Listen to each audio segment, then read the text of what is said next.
Hello guys, ನೀವು ನೋಡ್ತಾ ಇದ್ದಾರೆ Kannada sports official YouTube channel. ಇವತ್ತು ವಿರಾಟ್ ಕೊಹ್ಲಿಯ 8 ವರ್ಷಗಳ ಸಂಬಂಧ ಸುದೀರ್ಘ ಒಡನಾಟ ಅಂತ್ಯಗೊಳಿಸಲು ಕಾರಣ ಇದುವೆ ಅಂತ ಹೇಳಿದ್ದಾರೆ.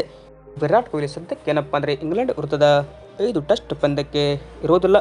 ಹೀಗಾಗಿ ನಮ್ಮ ಕಿಂಗ್ ಕೊಹ್ಲಿ ಈಗ ಪೂಮಾ ಬ್ರ್ಯಾಂಡ್ನೊಂದಿಗಿನ ತಮ್ಮ 8 ವರ್ಷಗಳ ಪಾಲುದಾರಿಕೆಯನ್ನು ಕೊನೆಗೊಳಿಸಲು ಟೀಮ್ ಇಂಡಿಯಾ ಮಾಜಿ ನಾಯಕ ಕೊಹ್ಲಿ ಮುಂದಾಗಿದ್ದಾರೆ ಅಂತ ಎಲ್ಲ ವರದಿಗಳು ಕೂಡ ಇದೀಗ ಹೇಳ್ತದೆ.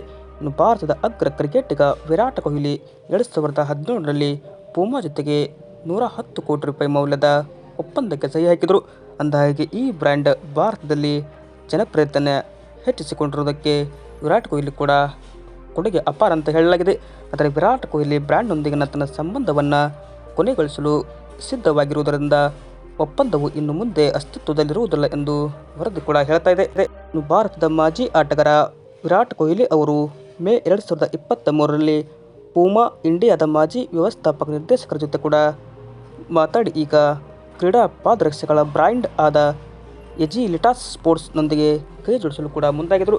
ಅಂದರೆ ಪೂಮಾವನ್ನು ಕೈ ಬಿಟ್ಟು ನಮ್ಮ ಕಿಂಗ್ ಕೊಹ್ಲಿ ಈಗ ಬೇರೆ ಕಂಪನಿಯೊಂದಿಗೆ ಪಾಲುದಾರಿಕೆಯನ್ನು ಹೊಂದಿರ್ತಾರೆ ಅಂತ ವರದಿ ಕೂಡ ಹೇಳ್ತದೆ. ಇದಕ್ಕೆ ಕಿಂಗ್ ಕೊಹ್ಲಿ ನಮ್ಮ ಟೀಮ್ ಇಂಡಿಯಾದಲ್ಲಿ 5 ಟೆಸ್ಟ್ ಪಂದ್ಯಕ್ಕೆ ಇರೋದಿಲ್ಲ. ಹೀಗಾಗಿ ನಮಗೂ ಕೂಡ ಸ್ವಲ್ಪ ಬೇಜಾರಾಯಿತು. ಅಂದರೆ ಕಳೆದ 13 ವರ್ಷಗಳಲ್ಲಿ ಕಿಂಗ್ ಕೊಹ್ಲಿ ಒಂದು ಟೆಸ್ಟ್ ಸೀರೀಸನ್ನು ಮಿಸ್ ಮಾಡಿಕೊಂಡು ಇದೇ ಮೊದಲ ಸಲ ಅಂತಲೇ ಹೇಳ್ಬೋದು.